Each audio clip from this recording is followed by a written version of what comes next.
And the primary group involved in the bingo squabble is the County Charity Association. Yesterday, the group threatened to help District Attorney Jimmy Evans enforce the bingo ban on the state fair.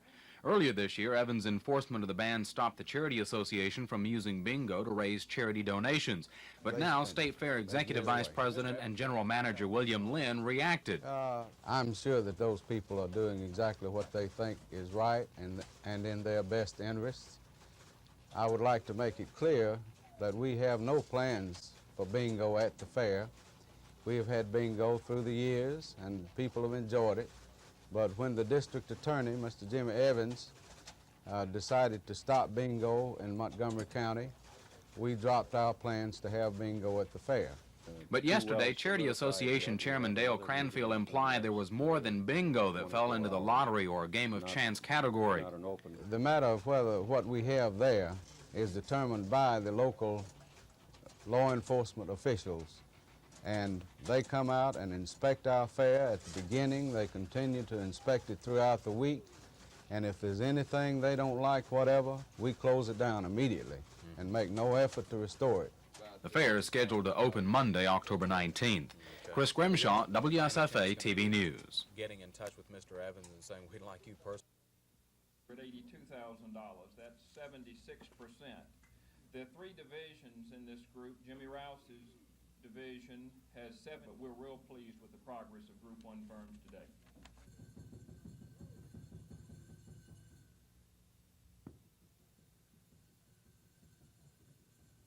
He may always remember the simplicity of true greatness, the open mind of true wisdom. Get in their pocketbooks just one more time. Thank you.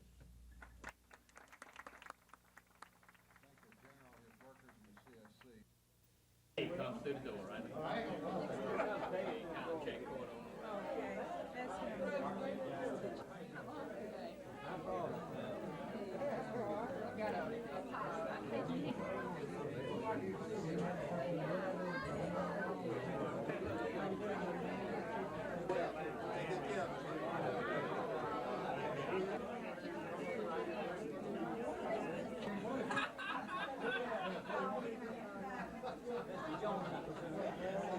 Pretty good. How you doing? I'm with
The old heads, the grizzled veterans, were catching fish. Bo Dowden, the defending champ in particular. The only problem, they weren't big enough. Time after time, Bo caught a bass, but it measured 12 or 13 inches, not 14 inches as required.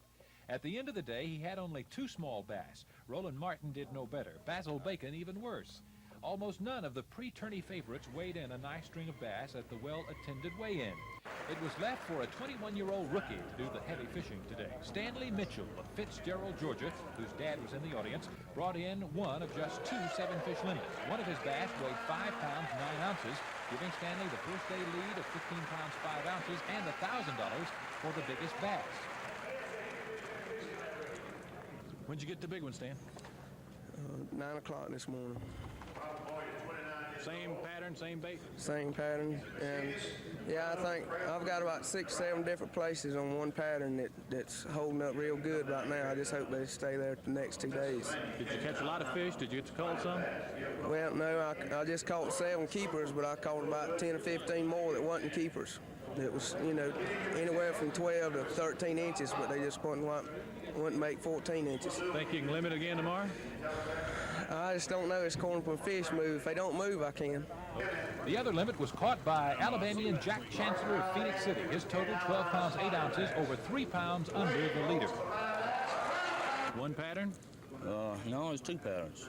2 different patterns. I had a limit by 11:30 this morning, and all the fish I was catching were small. I went to looking for some bigger fish. I lost a big fish a couple of days ago in practice in a treetop, and I went and tried to catch him, but I couldn't catch him. He's a real big fish, probably 7 or 8 pounds.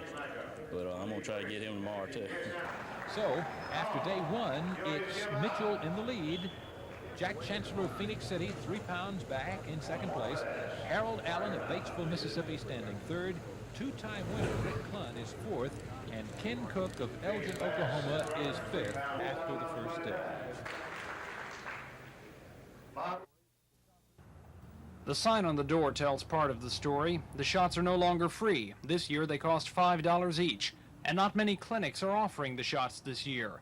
Epidemiologist for the Immunization Division of the State Health Department, John McCall, says he knows of only 8 counties in the state that may offer the shots this year. He says a federal funding cutback caused the drastic reduction in the immunization program and forced some clinics to purchase vaccine and charge their patients. McCall says in 1978 the United States Congress approved funding to provide free flu vaccine to state agencies to establish extensive flu immunization programs. But McCall says the effort wasn't as successful as expected. I think that the program was a success, particularly in the state of Alabama. On the national scale, I don't think it was quite as successful as we had hoped it would be. McCall suspects the swine flu program of 1978 made people wary of flu vaccinations and contributed to the program's cancellation. County Health Officer Dr. Mary Doro says school immunization programs like this one will not be affected by the cutbacks. McCall says it's generally people 65 and older who need the flu vaccinations most. I wish that we had enough funding to continue the program, but that's just not the situation at the present time. Vaccinations are still available from practicing physicians, but both McCall and Dr. Duro are concerned that people who had started to rely on the free vaccinations this year because they don't have the money or won't take the time will do without. Tom Foreman, WSFA TV News. An epidemiologist for the Immunization Division of the State Health Department, John McCall, says the free immunization program started 3 years ago as an act of the United States Congress. But the program did not do as well as expected. Last year, about 40,000 Alabama residents received the shots. McCall says it was hoped the program would serve twice as many. I hate that it was cut. I wish that we had enough funding to continue the program, but that's just not the situation at the present time. McCall suspects the 1978 swine flu program made people wary of flu shots and contributed to the program's cancellation. The cutbacks won't affect school immunization programs like this one. McCall says people 65 and older are the ones that need flu shots most. And even though shots are still available from practicing physicians, both McCall and County Health Officer Dr. Mary Duro are concerned about people who've come to rely on the free immunization program. McCall and Dr. Duro worry that some of those people can't afford the shots, and this winter will do without. Tom Foreman, WSFA TV News.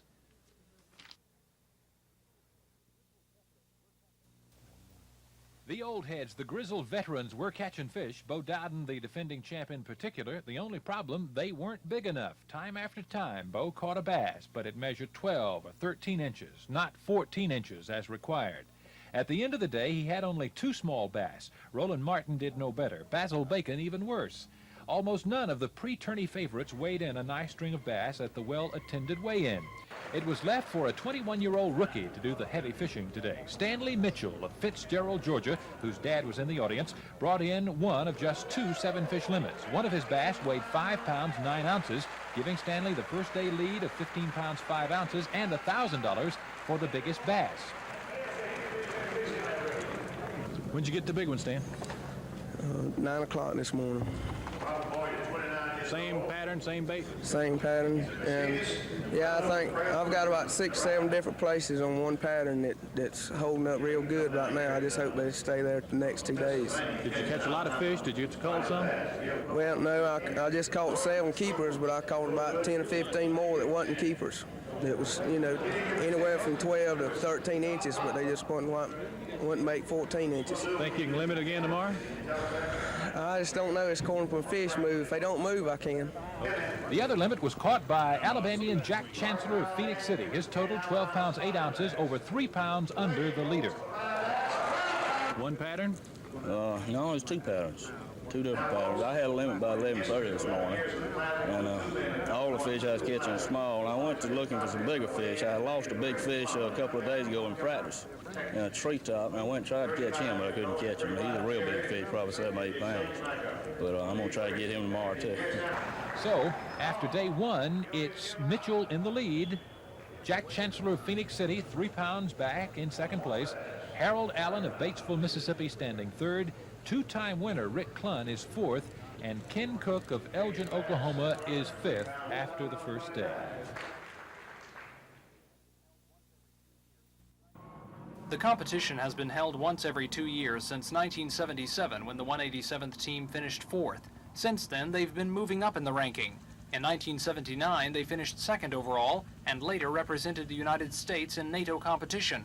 Ranking officer of the team, Lieutenant Colonel Al Webb, says this year the team's performance was outstanding. We've done well in the past in these competitions here in Montgomery from our unit here, and I think we've done very well this time. Unofficial results, which will be announced tonight, we're in second place. We feel like we have a good chance of being first. Webb says the contest this year drew 7 Air National Guard teams, 1 Naval Air Guard team, and 1 Air Force team.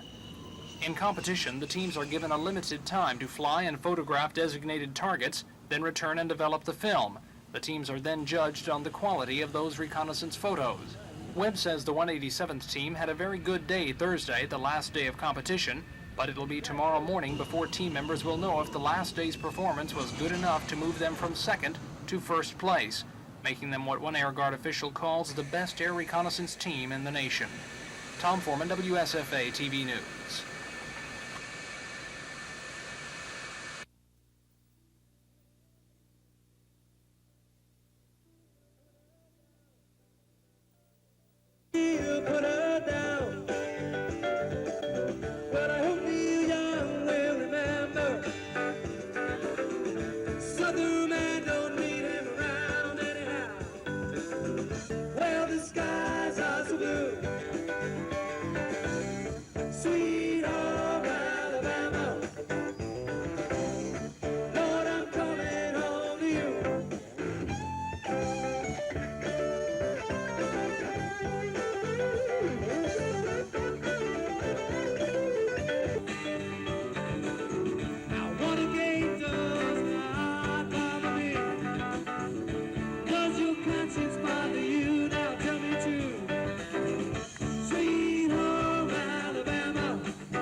Brown was reported missing on March 19th when a resident of a nearby trailer park went to Brown's house and discovered bloodstains on the back porch.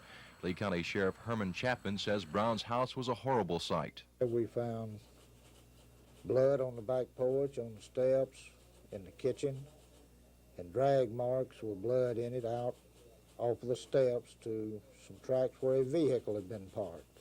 And that's where the drag marks and the blood traces stopped. So we felt like Mr. Brown lived there by himself, that someone had attacked him. We believe robbery was the motive, as he lived there by himself, and it was common knowledge he carried a good bit of money on him at all times. On Wednesday, an informant led sheriff's investigators to the spot where Brown's body was buried. The shallow grave is located about 3 miles from Brown's house near County Road 68. Right now, Lee County Sheriff's investigators are currently investigating this case in connection with a recent murder that took place in Lynette. Mr. M.M. Stone, a paint contractor, died under similar circumstances. A man has been arrested in connection with the Stone case, but so far, no warrants or arrests have been made in this case. From Lee County, Don Phelps, WSFA TV News.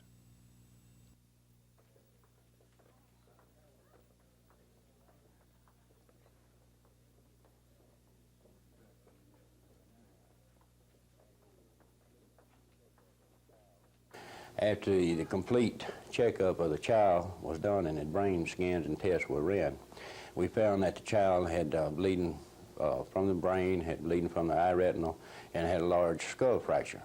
Due to the severity of the damage to the child, we changed the charge from child abuse to assault in first degree, which carries a greater penalty than child abuse.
The Farm Bill sets up a number of guarantees to farmers intended to help stabilize the supply-demand of various types of produce. Yesterday, the House eliminated 2 of these support categories for peanuts, while the Senate earlier opted for only 1 of these supports. Of the 2 programs, acreage allotments are considered by some farmers the best because they tell a farmer that if he grows a certain number of acres of peanuts, he'll qualify for guaranteed loan rates. Presumably, the more peanuts a farmer grows within his allotment of acres, the better off he is. The other program is poundage quotas, which take a farmer's average production of peanuts over the last several years and guarantee him loan supports on a percentage of that average. This system further limits peanut production because the poundage of peanuts grown is limited. The Senate and House have opted for different programs, the Senate for the poundage quotas, the House for neither. Allotments appear dead, but a conference committee could at least restore the poundage quota support program. But even under that, there is the unknown of what rate support loans will be set. The Alabama Peanut Producers Association says this trend away from guarantees for peanut producers could lead to fewer peanut growers. This factor won't really be known until next spring when peanut farmers decide whether to contract to grow peanuts. As for the consumer, the near future appears good. A good harvest this year will provide a good supply for the demand through most of next year. But then, depending on how many farmers decide to grow peanuts without any guarantees or limited guarantees, the supply could drop, leading ultimately to higher prices on the grocery shelf. All of this is speculative because the variables of either a quota or allotment program and the loan support figure for peanuts still must be decided in conference committee. That could occur within the next couple of weeks. Chris Grimshaw, WSFA TV News. Don Osborne and his wife Dorothy represent a group of people who want to eliminate Millbrook's police jurisdiction. Osborne, who owns a gas station in the police jurisdiction, is against the gas tax. He says he's being taxed without having any representation, and he says the services that are being provided can be done with lower taxes. Some of the residents question the Millbrook Police Department's effectiveness, but Osborne said the police department isn't the issue. He says fire protection is, and says some changes need to be made. Mrs. Doris Poe says she's tired of the 3-year feud that's been going on between the people in the area. She says it's like the Hatfields and the McCoys. Mrs. Poe says the 1 cent a gallon tax in the police jurisdiction won't cause her to go bankrupt, and she suggested that the 2 sides get together and try to work out some solution. State Senator Don Harrison says he'll listen to all the comments, research some possible alternatives, and report back to the residents. Reporting from Millbrook, Cassandra Taylor, WSFA TV News.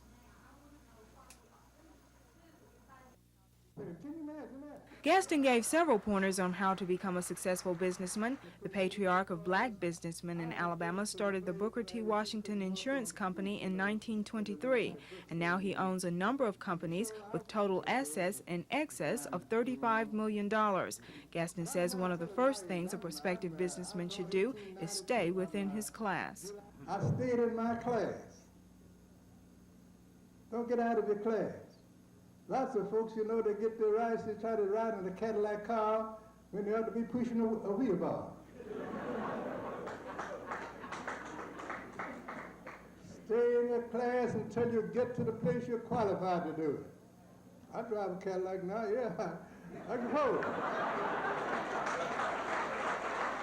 Gaston says a prospective businessman should also save a portion of his salary, know something about the business he works for, be willing to start at the bottom and work his way up, keep the appropriate financial records, and maintain a good credit rating. He says if these steps are followed, any individual, no matter what his color, should be able to succeed. Cassandra Taylor, WSFA TV News.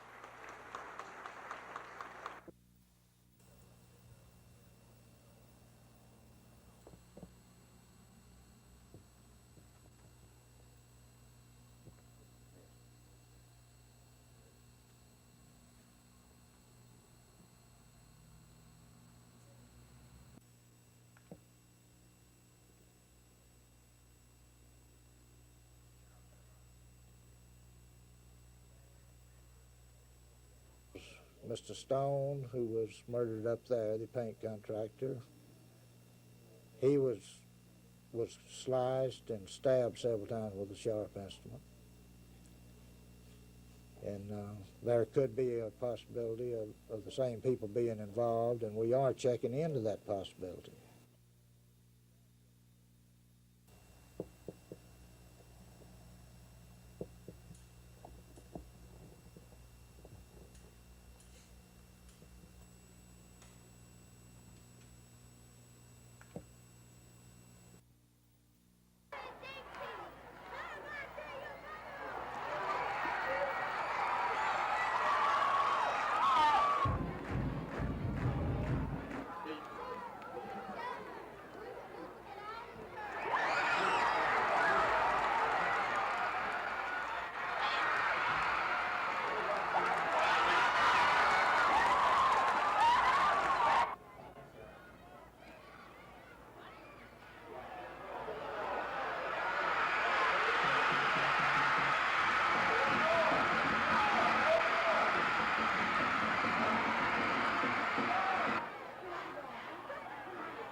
Stay on it. Auburn or Alabama for sure. Stewart, touchdown for the Volunteers. Score made by Scott Calvin. 140 remaining in the half.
They are, again, one of the truly fine defensive football teams in America. They're stronger and bigger than what they used to be defensively. And they play one of the most aggressive pass defenses that you'll see anywhere. They're wishbone. They have better speed in the backfield than they had last year. They have better speed than Auburn had. They're bigger and more experienced offensive linemen. They have an outstanding punter who's averaging 44 yards a try, and their field goal kicker, Kim, has been extremely effective. It'll be another tough, strong Alabama football team that we'll be facing Saturday in Birmingham.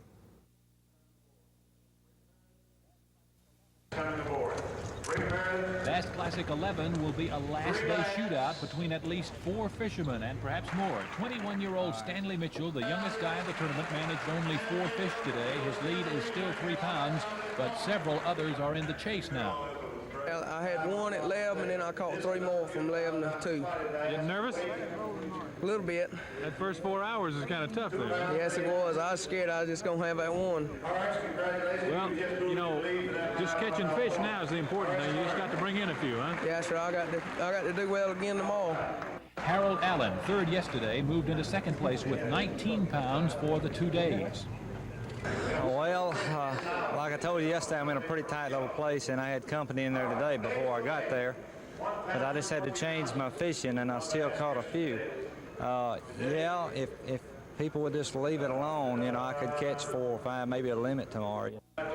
Phoenix City, Alabama's Jack Chancellor, believed to be the favorite by the insiders at the start of the day, had his troubles. Only 5 pounds of bass today. I was thinking I could catch a limit of fish today, and I caught an awful lot of fish. I just wasn't quite ready. I caught probably 15 that just a hair being 14 inches. Caught about 40 bass altogether. The guy who made the big move is 2-time winner Rick Clunn, a 5-pound, 5-ounce bass, biggest of the day, a total of 8 pounds, 8 ounces. Clunn is now just 5 pounds off the lead. One big one tomorrow could be the difference. There'll be very few fish caught tomorrow.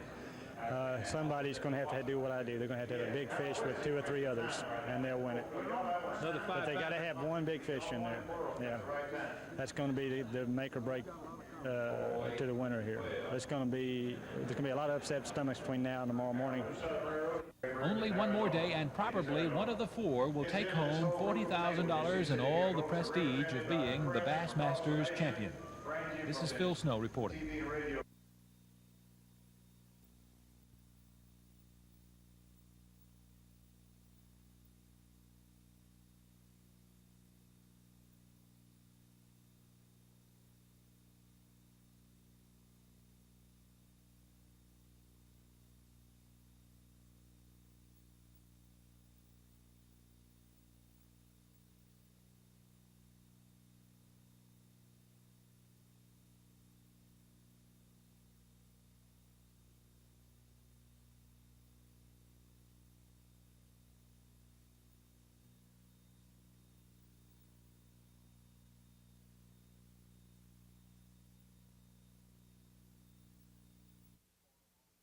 Individual retirement accounts, normally called IRAs.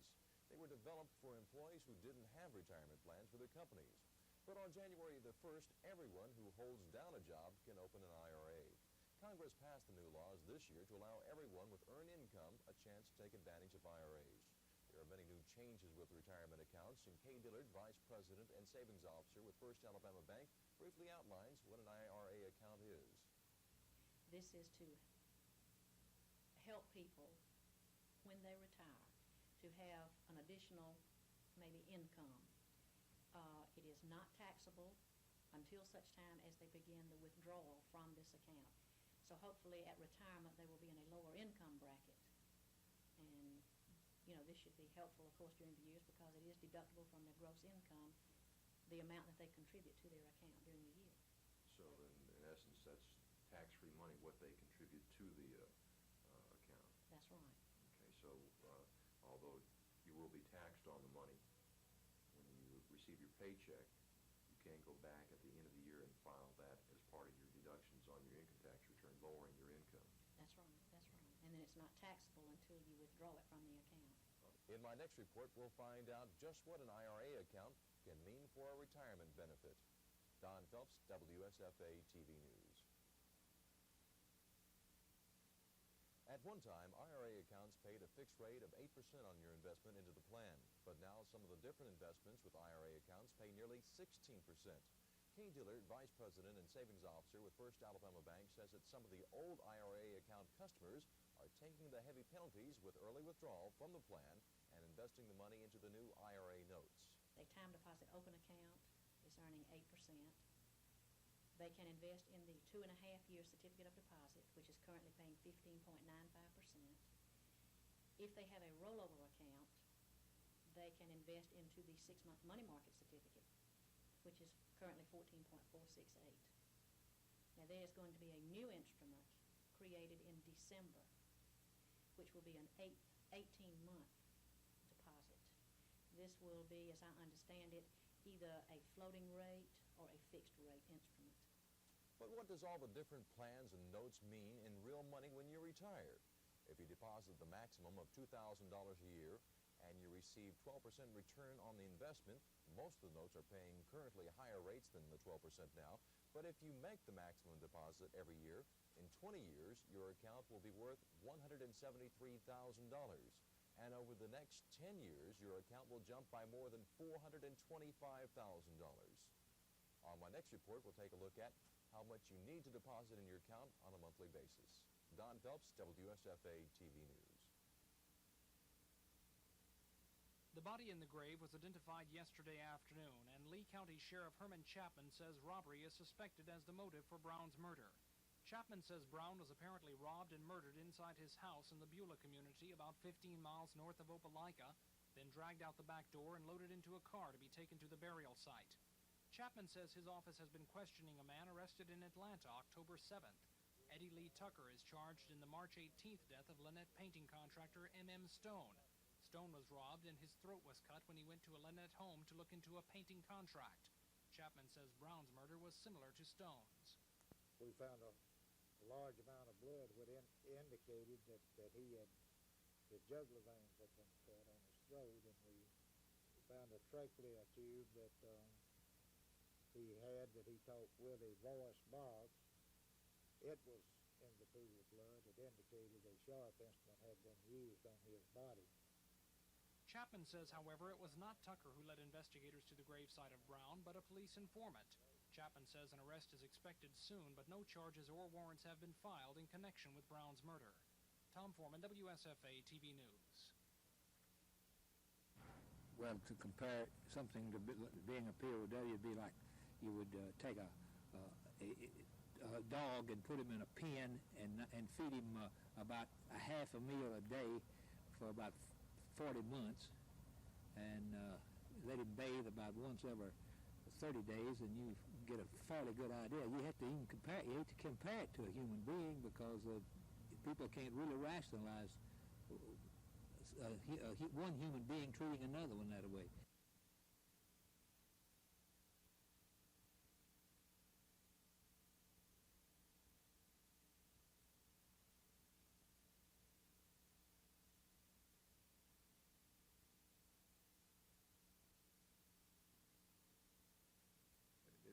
Can be fun, and then sometimes it's a real hassle, like when you're going to miss a plane, or you've got to spend a half a day on a story that you know you should be spending 3 days on, but basically it's fun.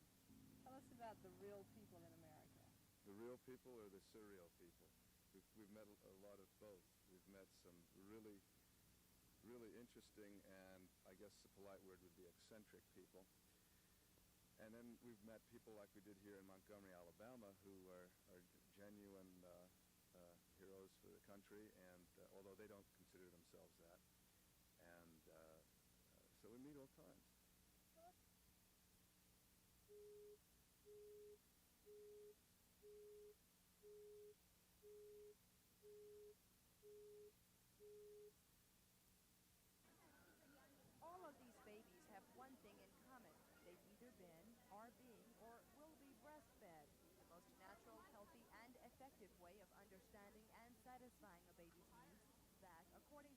Leche League organization, sole proponents of breastfeeding infants. Officials say more and more mothers are nursing rather than bottle feeding their babies. While doctors support this early health care, officials say it's essential that mother and infant be together early and often to establish a close, satisfying relationship. And the father's role as provider, companion, and helpmate to the mother is also vital, as several proud dads attended today's conference. League founder Mary Ann Curran says there are many advantages of breastfeeding, including the breast milk as perfect infant food. She says babies are also less likely to contract allergies and heart disease. Another advantage is the public's growing attitude toward accepting nursing mothers. Nowadays, with over 50% of the women breastfeeding, it's not, unnatural to see someone doing it. And I hope that in years to come, it will be more accepted than it has, because it is a way to feed a baby, not what it's become in our society today. Leche officials advocate nursing infants not only because of its healthy nutritional rewards, but also because of the mother's constitutional right to care for her baby. Kim Davis, WSFA TV News. Then the crowd came to its feet when Stanley Mitchell's boat was wheeled into the Civic Center. He gave a big smile and pulled out 2 bass, and it was obvious it was going to be close. Bass founder Ray Scott announced that Stanley needed 12 pounds 4 ounces to take the $40,000 top prize. When the fish were in the basket on the electronic scales, they hit 13 pounds 2 ounces, more than enough to clinch the tournament victory.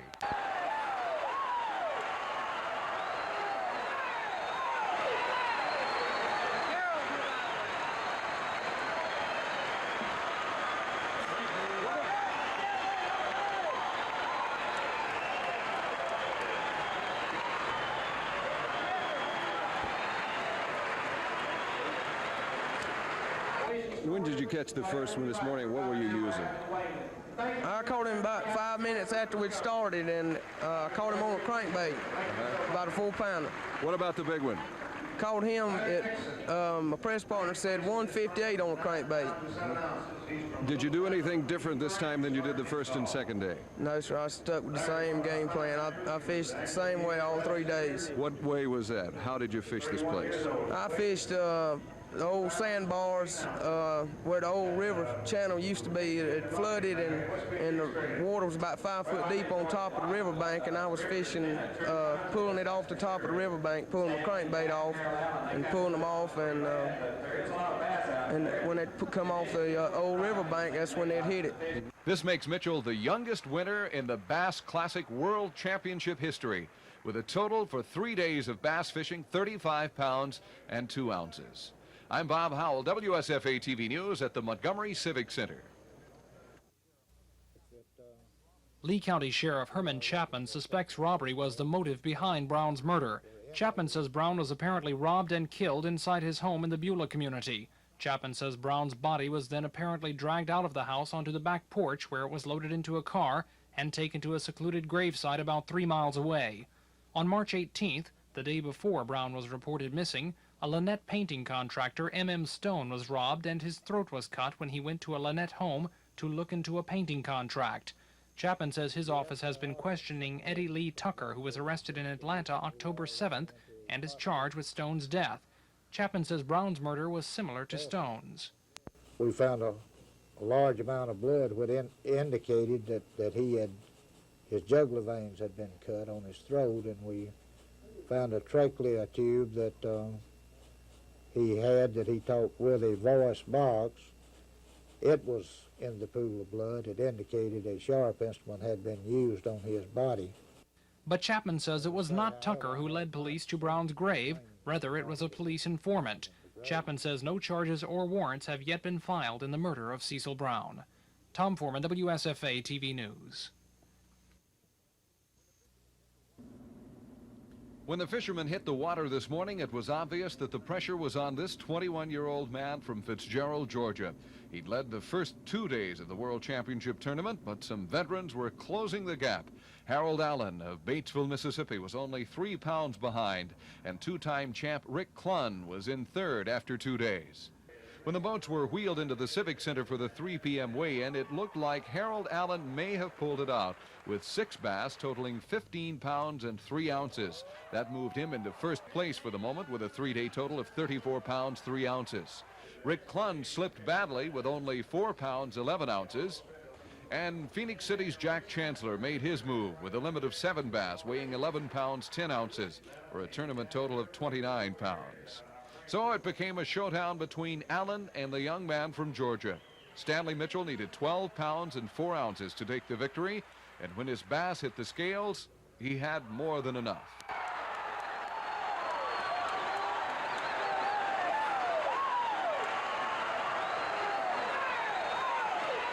I fished the old sandbars where the old river channel used to be. It flooded and the water was about 5 foot deep on top of the riverbank, and I was fishing, pulling it off the top of the riverbank, pulling the crankbait off and pulling them off, and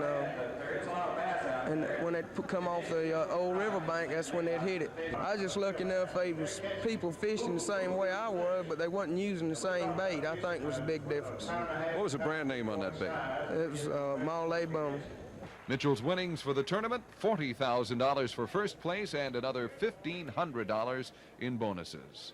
I'm Bob Howell, WSFA TV News at the Civic Center.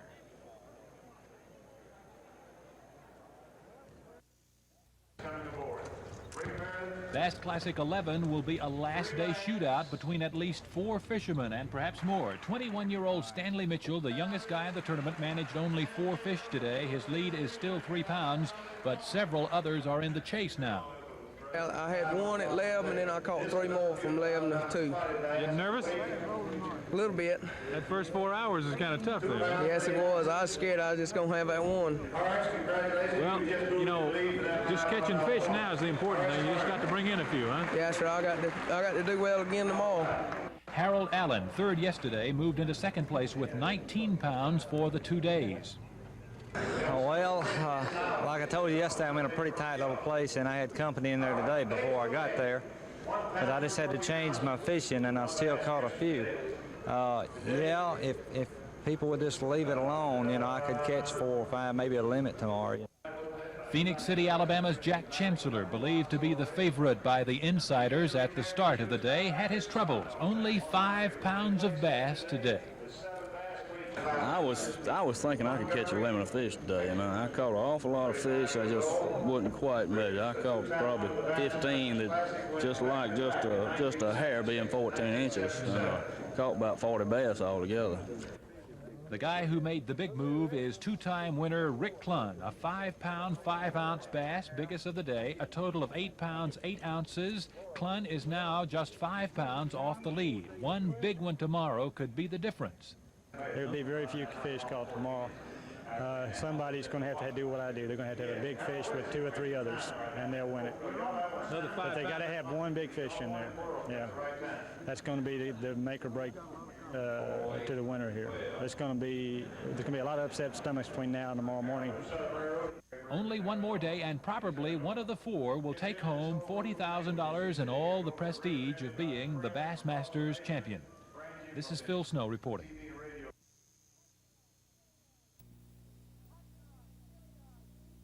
Hot dogs, chili dogs, cheeseburgers, folks. Step right up. Best food on the fairway.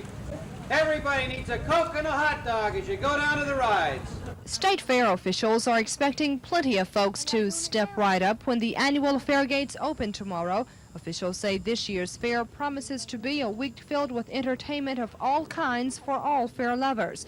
One of the attractions is a visit by Mac, Anna Mae, and Toto, the fair's 17,000-pound trio. Anna Mae is getting her nails filed by trainer Ben Williams, who says the 30-year-old Asian elephant has been in the fair business for many years and has appeared on several TV shows. He's been on every major TV show just about that there's been out. Ed Sullivan, Hollywood Palace. Just recently did Circus of the Stars. Saw an old film clip. It was an educational thing. Is she easy to train? Well, elephants are easier to train than the wife and kids. Williams says the trio has a number of performances in store, including elephant back rides for everyone, as the fair officially opens tomorrow at 6:45 p.m. Kim Davis, WSFA TV News. It's not easy finding Montgomery Marina. It's tucked away in a quiet wooded area on the east bank of the Alabama River, just a few miles north of downtown Montgomery. But the owner of the marina, Pat Dozier, says more and more people are finding it, and business is booming. We have more demand right now for dock space than we can supply. Whereas 3 years ago, we might have 30 boats launch in a month's time, mainly fishermen. We now have around 600 a month. Dozier says it's all part of a growing public interest in the river. He says the river used to be a backdoor sewer where all sorts of waste were dumped. But in 1970, an effort was started to clean the waterway up. Now, Dozier says the river is almost drinking water pure. All the rivers in the southeast, this one probably carries more and cleaner water. It is less industrialized, less channelized, more natural. It's a great outdoor recreational asset to the people all the way along its banks. Dozier says he thinks the renewed interest in the river will continue as more and more people recognize the recreational treasures it holds. Tom Foreman, WSFA TV News.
Members and supporters of the coalition plan to send letters and telegrams to the justices asking them not to grant the power company the full amount under bond. The group also plans to mail letters to the public service commissioners thanking them for turning down the power company's request for the record increase. Coalition members say they're writing their elected officials in this case because the High Court recently granted South Central Bell $65 million under bond and because the PSC listened to their plea at the start of the hearings saying poor people won't be able to pay higher utility costs should the increase be granted. Group members say the Supreme Court and Alabama Power should follow President Reagan's lead and cut back. And the group says it doesn't object to the company's appeal of the PSC's order, but says the Supreme Court shouldn't assume the Commission's role by granting the utilities request. Kim Davis, WSFA TV News at the Supreme Court.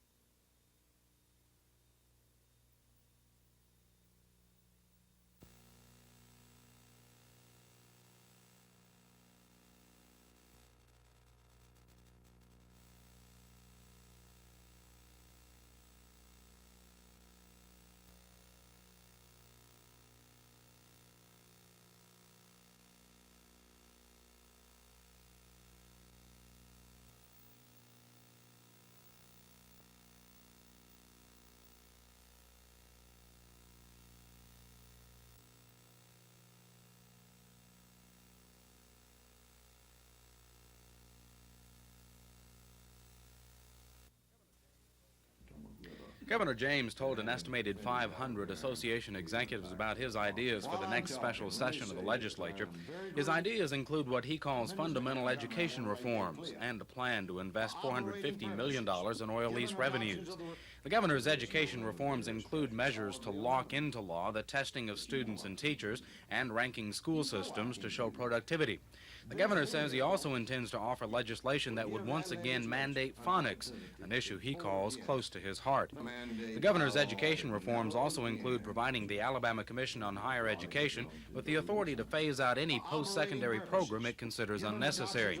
An escape clause of sorts included by the governor would allow the legislature to pass a resolution to override any phase-out plan.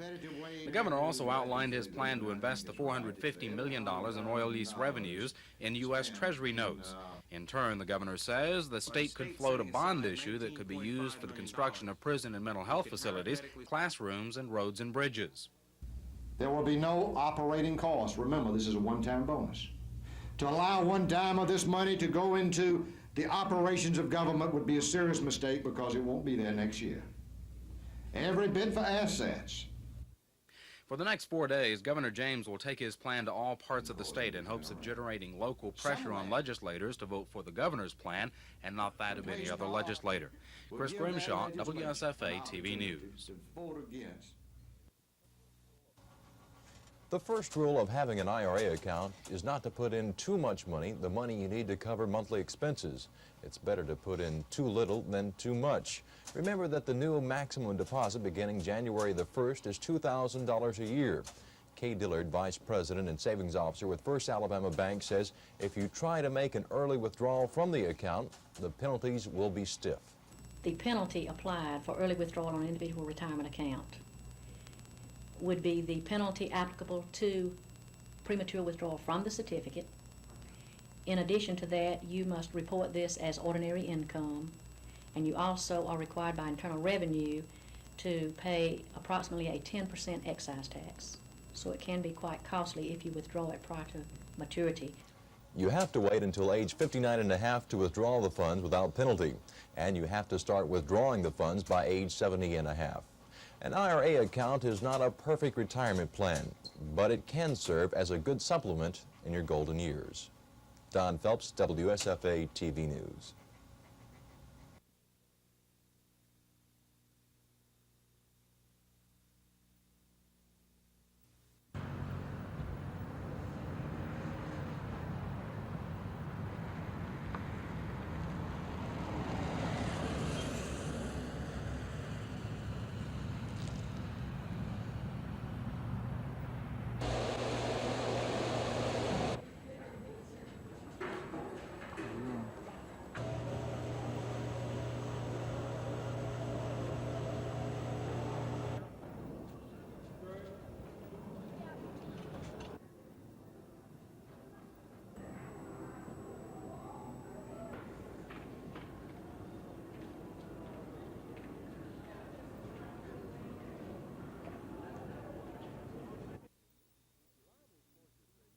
Reliable sources say Mrs. Blunt will receive $2 million tax-free and half of all the family real estate holdings plus furniture. The same sources report the agreement is to be followed by a formal divorce decree. Our information is that the entire proceeding was held in secret since Blunt filed for divorce last January, charging incompatibility after 35 years of marriage. Mrs. Blunt followed with a countersuit. When Blunt originally filed the action in Elmore County, where the files were kept hidden in the county clerk's office until Mrs. Blunt's attorneys had the case transferred to Montgomery before Judge Mark Kennedy. Once again, the files were closed, and all depositions in the matter were kept secret by agreement of both parties. Sources say Blunt at first had refused to offer anything in the divorce settlement. Later, he is alleged to have offered $500,000, saying Mrs. Blunt was already worth more than $5 million, earned from $8,500 worth of Blunt stock purchased 20 years ago. When Blunt says he gave Mrs. Blunt that $8,500 and is responsible for her being a millionairess. There was no comment from either side on the agreement, but Judge Mark Kennedy told me today that an agreement had been reached by both sides and will be submitted to his office later this week. This is Norman Lumpkin, WSFA TV News reporting.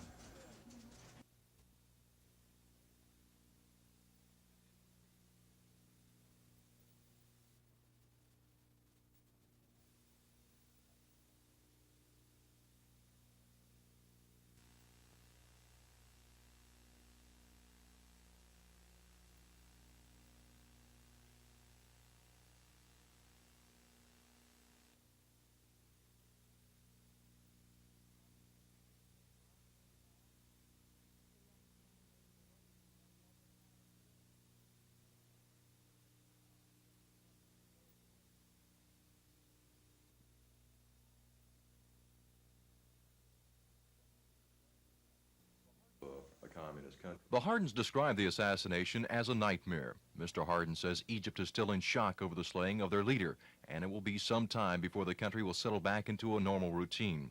As for the actual attack, Mrs. Hardin described what happened when a soldier threw a hand grenade at the president. When he threw the grenade, it seems to me I heard somebody holler, "We're being attacked," or "attack," or something, and that's when we went down on the floor. Who was the first to hit the floor? Me. You said that even before General Hamby told you about the president's death and confirmed it for you, said you had thought that President Sadat was dead. What drew you to this conclusion? The nature of the attack. I saw the first grenade go, as I told you on the phone, like almost in his lap there, and I knew there was a heck of a hail of gunfire. And it would have been very unusual had the person that was the target for all of that, and they were point-blank range. It would have been very, very difficult for him to have survived the attack. The Hardins agreed that the people of Egypt were warm and friendly, but as for a return trip... Hamdi made us promise we'd come back and finish next year. Next year we finished the trip. He said, come back next year and we'll finish what he had planned for us. But I'm not ready right now. Don Phelps, WSFA TV News.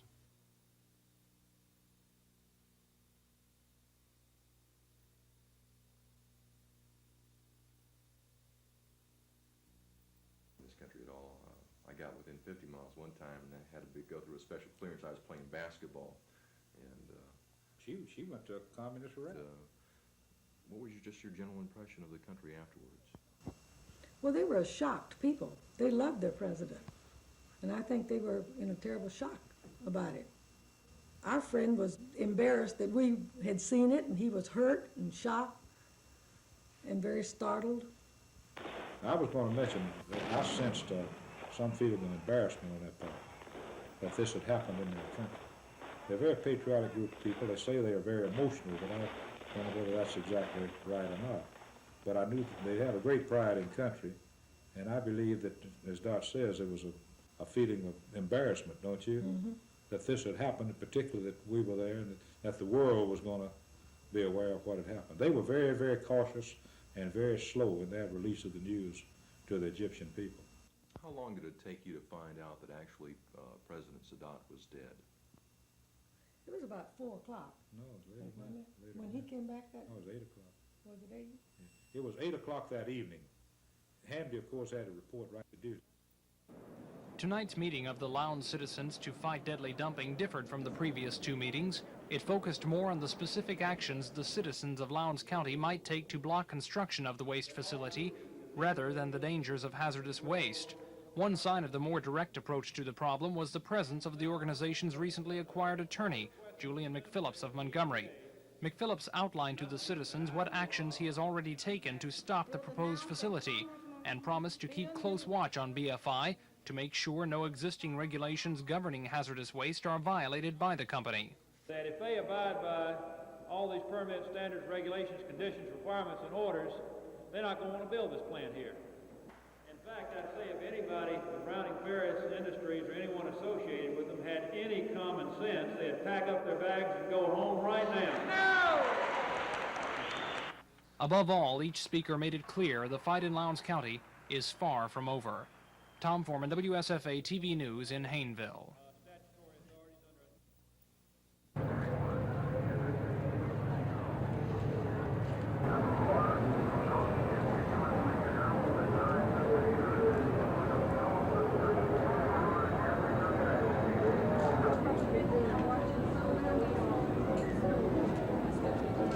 I see where you want to go.